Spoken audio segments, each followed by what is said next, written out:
தமிழகம்தான் இந்தியாவில் வாகன உற்பத்தி மற்றும் மின் வாகன உற்பத்தியின் தலைமையிடம் என நெஞ்சை நிமிர்த்தி சொல்வேன் என தூத்துக்குடியில் நடைபெற்ற விழாவில் முதல்வர் ஸ்டாலின் தெரிவித்தார். தூத்துக்குடி மாவட்டத்தில் 250 ஏக்கரில் விண்வெளி பூங்கா அமைக்கப்படும். விண்வெளித்துறைக்கு தேவையான கருவிகளின் உற்பத்தி மற்றும் தொழில்நுட்ப வளர்ச்சியை ஊக்குவிக்கும் என முதல்வர் ஸ்டாலின் தெரிவித்தார். நகை திருட்டு போனதாக கதறி அழும் சிஆர்பிஎஃப் வீராங்கனை வீடியோவை தமிழக பாஜக முன்னாள் தலைவர் அண்ணாமலை பகிர்ந்துள்ளார். திமுக ஆட்சியில் குற்றவாளிகள் சுதந்திரமாக சுற்றித் திரியும் நிலையில் நமது தேசத்தின் பாதுகாவலர்கள் உதவிக்காக மன்றாடுகிறார்கள் என வேதனை தெரிவித்துள்ளார். ஓபிஎஸ் மட்டுமல்ல, கூட்டணியில் யார் வேண்டுமானாலும் வந்து சேர்ந்து கொள்ளலாம் என தமிழக பாரதிய ஜனதா தலைவர் நயினார் நாகேந்திரன் தெரிவித்தார். அன்புமணி கொஞ்சம் விவரமானவர் என்று இதுவரை நினைத்திருந்தேன். ஆனால் வேலூரில் என் மீது தவறாக குற்றம் சாட்டியதிலிருந்து அவருக்கு கொஞ்சம் கூட விவரம் தெரியாது என்பதை நிரூபித்துள்ளார் என அமைச்சர் துரைமுருகன் கூறினார். திமுக அரசு எத்தனை லட்சம் பேரை வாக்காளர் பட்டியலில் சேர்த்தாலும் மீண்டும் ஆட்சி அமைக்க முடியாது. 2026 சட்டசபை தேர்தலில் தேசிய ஜனநாயக கூட்டணிதான் ஆட்சி அமைக்கும் என தமிழக பாஜக தலைவர் நயினார் நாகேந்திரன் கூறினார். திமுக அரசு திவால் ஆகிவிட்டது. அரசிடம் பணம் இல்லை. அதனால்தான் விவசாயிகளுக்கு கடன் கொடுக்க பணம் இல்லாமல் சிபில் ஸ்கோர் என்று ஏதாவது ஒரு விஷயத்தை வைத்து அவர்களை அலைக்கழித்தனர் என இபிஎஸ் தெரிவித்தார். முதல்வரை சந்தித்ததில் அரசியல் இல்லை, திமுகவில் நான் இணையப் போவதாக வதந்தி பரப்புகிறார்கள் என முன்னாள் முதல்வர் பன்னீர்செல்வம் திட்டவட்டமாக தெரிவித்துள்ளார். கூட்டணி விருந்தை பார்த்து திமுக கூட்டணிக்கு அஜீரணமாகிவிட்டதாக கூறுகிறார் தமிழிசை சவுந்தரராஜன். பீகார் மாநில மக்கள் வேலை செய்ய தேவை, ஆனால் ஓட்டு போடக்கூடாதா என்றும் கேட்டார். ஜார்க்கண்ட் முன்னாள் முதல்வர் சிபு சோரன் காலமானார். அவருக்கு வயது 81. அவரது மறைவிற்கு அரசியல் கட்சித் தலைவர்கள் இரங்கல் தெரிவித்து வருகிறார்கள். முன்னாள் முதல்வர் ஷிபு சோரன் மறைவையொட்டி ஜார்க்கண்டில் 3 நாட்கள் துக்கம் அனுசரிக்கப்படும் என மாநில அரசு அறிவித்துள்ளது. இன்று முதல் 6ஆம் தேதி வரை அனைத்து அரசு நிகழ்ச்சிகளும் ரத்து செய்யப்பட்டுள்ளன. உடல்நலக்குறைவால் காலமான ஜார்க்கண்ட் முன்னாள் முதல்வர் சிபு சோரன் உடலுக்கு பிரதமர் மோடி அஞ்சலி செலுத்தினார். அவரது மகனும் ஜார்க்கண்ட் முதல்வருமான ஹேமந்த் சோரனுக்கு ஆறுதல் கூறினார். சீனா விவகாரம் தொடர்பாக ராகுல் எழுப்பிய சந்தேகங்களுக்கு நீங்கள் ஒரு உண்மையான இந்தியராக இருந்தால் இவ்வாறு பேச மாட்டீர்கள் என சுப்ரீம் கோர்ட் கடுமையாக சாடியுள்ளது. ஆதாரமில்லாமல் எதுவும் பேசாதீர்கள் எனவும் கண்டித்தது.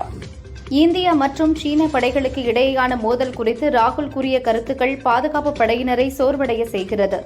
ராகுலின் இந்த வகையான அறிக்கை நாட்டிற்கு மிகவும் தீங்கு விளைவிக்கும் என மத்திய அமைச்சர் கிரண் ரிஜிஜு தெரிவித்தார். செயின் பறிபோனதை பற்றி நான் கவலைப்படவில்லை. ஒருவேளை அவன் என் கழுத்தை கத்தியால் அறுத்திருந்தால் நான் அங்கேயே செத்திருப்பேன் என மயிலாடுதுறை காங்கிரஸ் எம்பி சுதா கூறினார். பெண் எம்பியிடம் நகை பறிக்கும் அளவுக்கு தலைநகரின் சட்டம் ஒழுங்கு கேள்விக்குறியாக இருக்கிறது.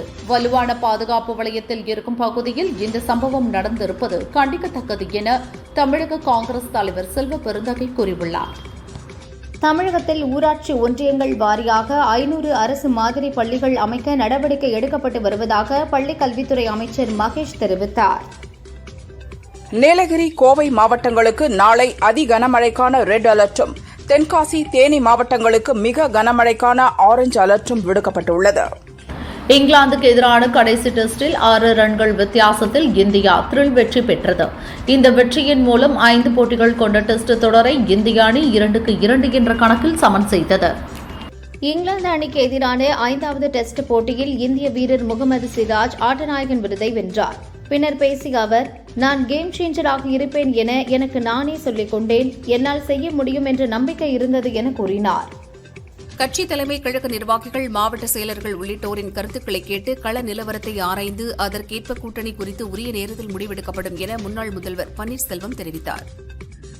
எங்களோடு கூட்டணியில் இல்லாத ஓபிஎஸ் குறித்து நான் பேச விரும்பவில்லை. அவர் வேறு இடத்திற்கு போய்விட்டார் என தமிழக பாஜக தலைவர் நயினார் நாகேந்திரன் தெரிவித்தார். வங்கமொழியை வங்கதேச நாட்டின் மொழி என குறிப்பிட்டு கடிதம் எழுதிய டெல்லி போலீசாரின் செயலுக்கு தமிழக முதல்வர் ஸ்டாலின் கண்டனம் தெரிவித்துள்ளார். இந்தி அல்லாத மொழிகள் மீதான தாக்குதல் இது என குறிப்பிட்டுள்ளார். விவசாயிகளின் உழைப்பை அவமதித்து அவர்கள் வயிற்றில் அடிப்பதுதான் திமுகவினருக்கு நாடு போற்றும் நல்லாட்சி போலும் என தமிழக பாஜக தலைவர் நயினார் நாகேந்திரன் கூறியுள்ளார். சமூக நீதி விவகாரத்தில் அக்கறை காட்டாத தமிழக அரசு தனியார் பஸ் கட்டணத்தை உயர்த்தும் விஷயத்தில் மட்டும் அவசரம் காட்டுவதன் மூலம் முதலாளித்துவ முகத்தை அம்பலப்படுத்தி இருக்கிறது என பாமக தலைவர் அன்புமணி கூறியுள்ளார். 70 ஆண்டுகள் ஆனாலும் இனி திமுகவிற்கு தமிழகத்தில் இடமே இல்லை. தமிழக மக்கள் ஏற்றம் பெறும் வரை நான் ஓயப்போவதில்லை என அதிமுக பொதுச் செயலாளர் பழனிசாமி தெரிவித்தார். மயிலாடுதுறை எம்பி சுதாவிடம் கொள்ளையர்கள் செயின் பறித்து தப்பிய நிலையில் சாணக்கியபுரி போன்ற உயர் பாதுகாப்பு மண்டலத்தில் கூட ஒரு பெண் பாதுகாப்பாக நடக்க முடியாவிட்டால் வேறு எங்கு நாம் பாதுகாப்பாக உணர முடியும் என எம்பி சுதா கேள்வி எழுப்பியுள்ளார். வெளிமாநிலத்தவரை தமிழக வாக்காளர் பட்டியலில் சேர்க்கும் முயற்சிகளை தலைமை தேர்தல் ஆணையம் முறியடிக்க வேண்டும் என்று வைகோ வலியுறுத்தியுள்ளார். தமிழகத்தில் சுற்றுச்சாலை அமைக்கிறோம் என்ற பெயரால் நீர் ஆதாரங்களை அபகரிப்பதை அனுமதிக்க முடியாது என தமிழ்நாடு அனைத்து விவசாயிகள் சங்கங்களின் ஒருங்கிணைப்பு குழு தலைவர் PR பாண்டியன் தெரிவித்தார்.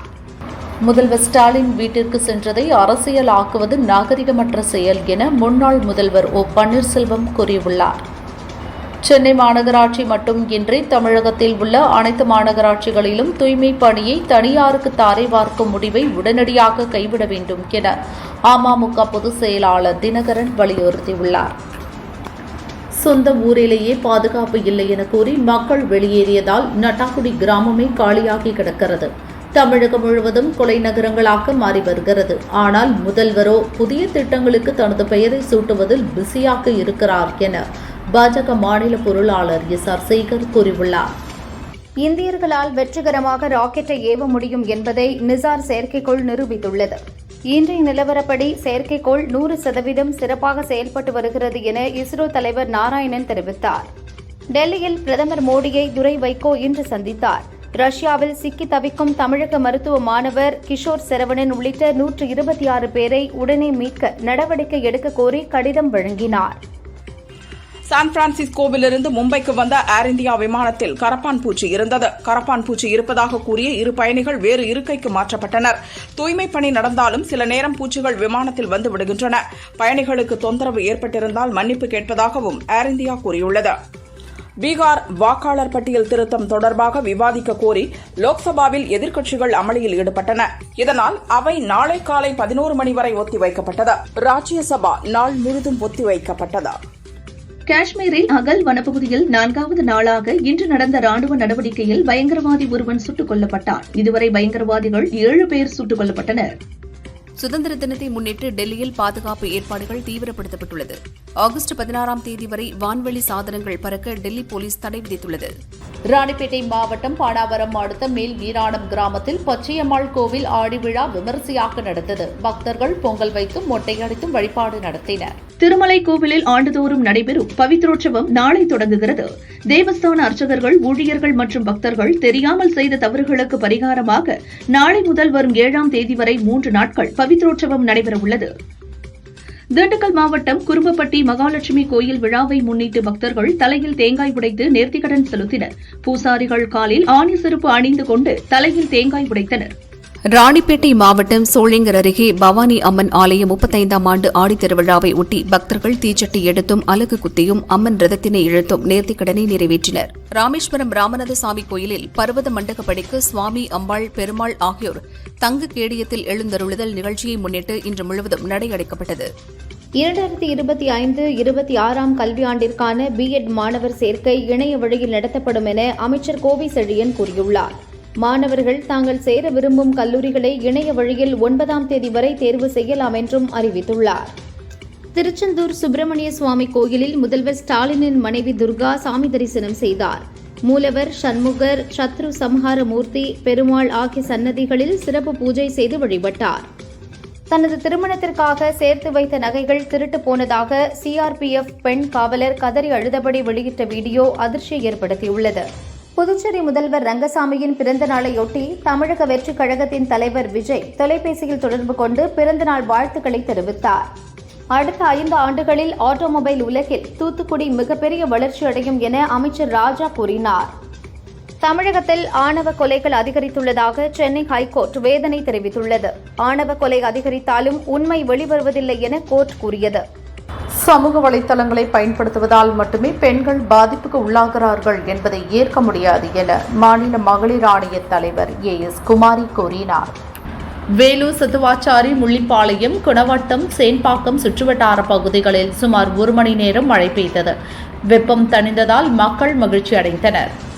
வேலூர் மாவட்டம் காட்பாடி கிளித்தான் பட்டறை அருகே 2 இருசக்கர வாகனங்கள் மோதிக்கொண்ட விபத்தில் கல்லூரி மாணவர் கிஷோர் இறந்தார். காட்பாடி போலீசார் வழக்கு பதிவு செய்து விசாரிக்கின்றனர்.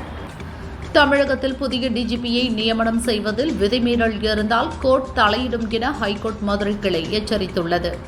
திருப்பத்தூர் மாவட்டம் வாணியம்பாடி அடுத்த வள்ளிப்பட்டு கிராமத்தில் சக்திவேல், மோகன் ஆகியோர் வீடுகளில் சோதனை நடத்திய போலீசார் 21 செம்மரை கட்டைகளை பறிமுதல் செய்தனர்.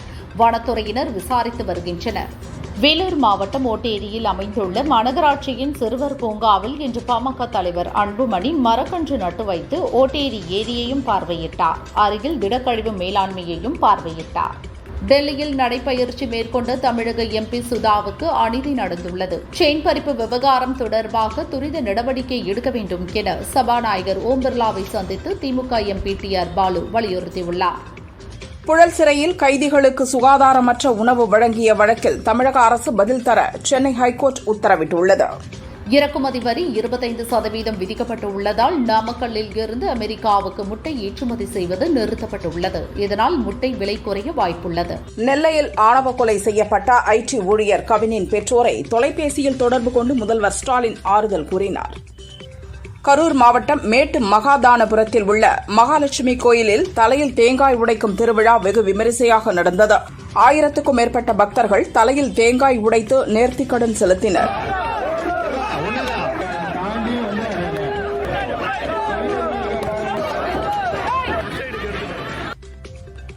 தொடர் கனமழை காரணமாக 71 அடி உயரம் கொண்ட வைகை அணை நீர்மட்டம் 68.50 அடியை எட்டியது.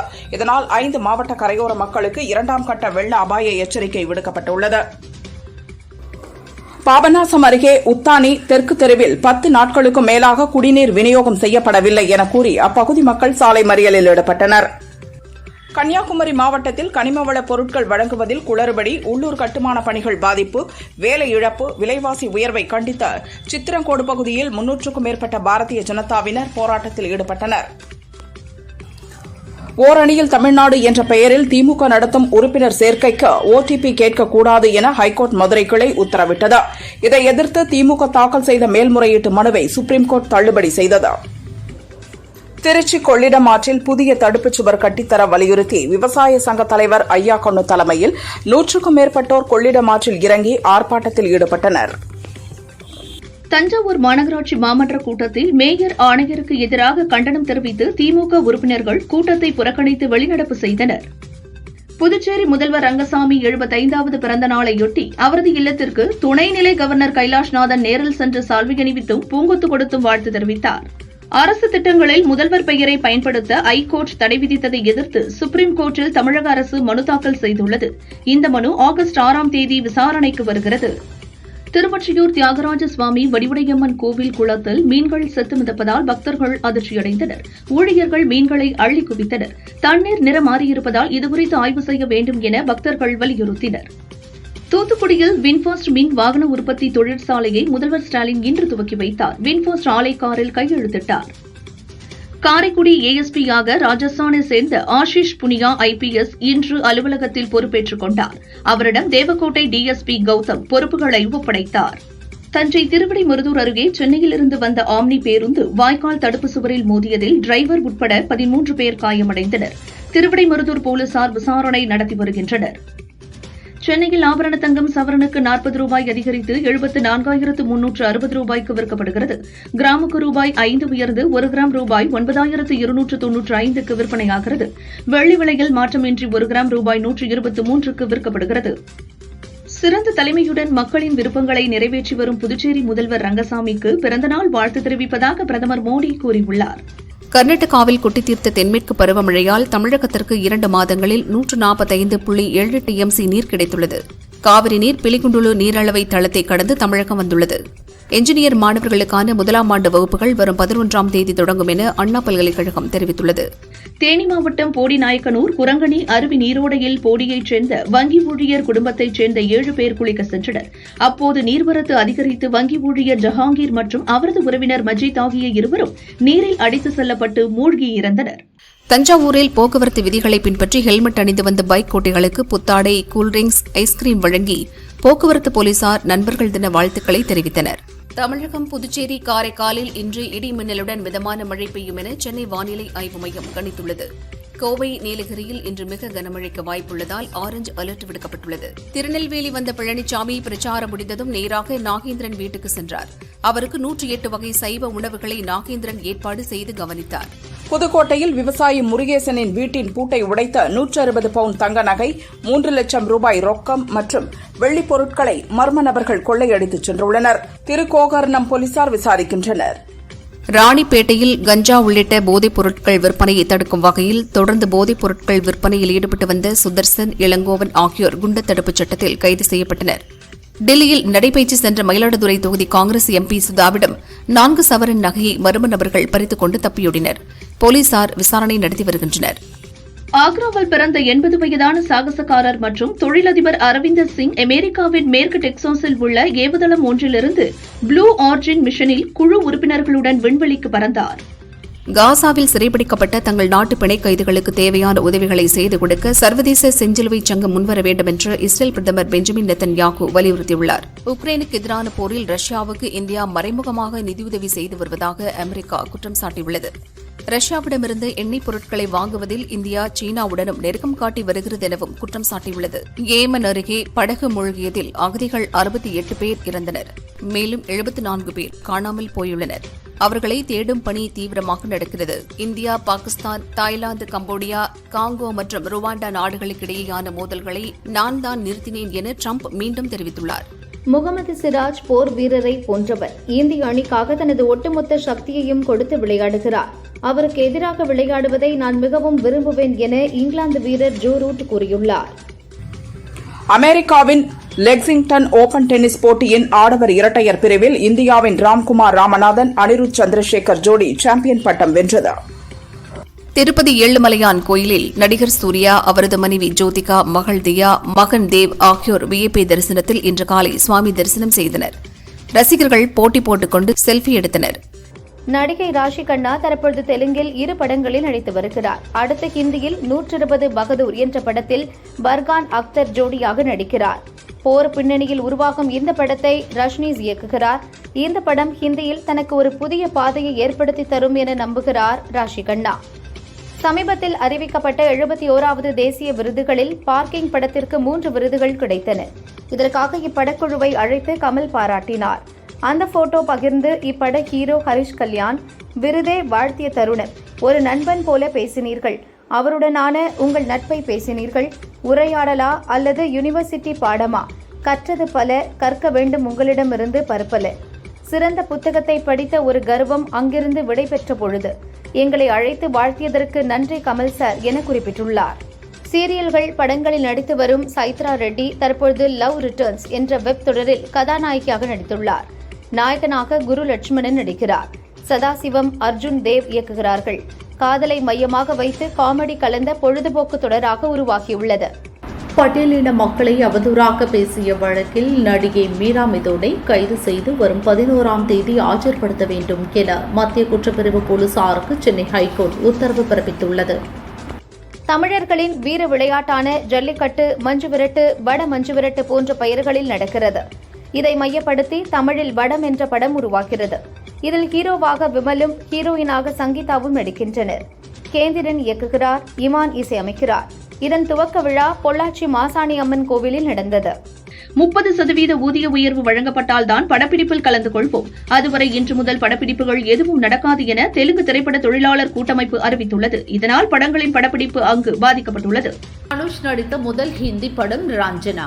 12 ஆண்டுகளுக்கு பின் இதன் கிளைமாக்ஸை மாற்றி வெளியிட்டதற்கு தனுஷ் எதிர்ப்பு தெரிவித்துள்ளார். ஏஐயில் கிளைமாக்ஸ் மாற்றியதை என்னை தொந்தரவு செய்கிறது. இது படத்தின் ஆன்மாவையே சிதைத்துவிட்டது. என் எதிர்ப்பையும் மீறி இதை செய்துள்ளனர் என தெரிவித்துள்ளார். ரஜினியின் கூலி படத்தின் ட்ரெய்லர் வெளியான 24 மணி நேரத்தில் 14.6 மில்லியன் பார்வையாளர்களை பெற்றுள்ளது. இது ஜெயிலர் படத்தின் 10.4 மில்லியன் பார்வை சாதனையை முறியடித்துள்ளது.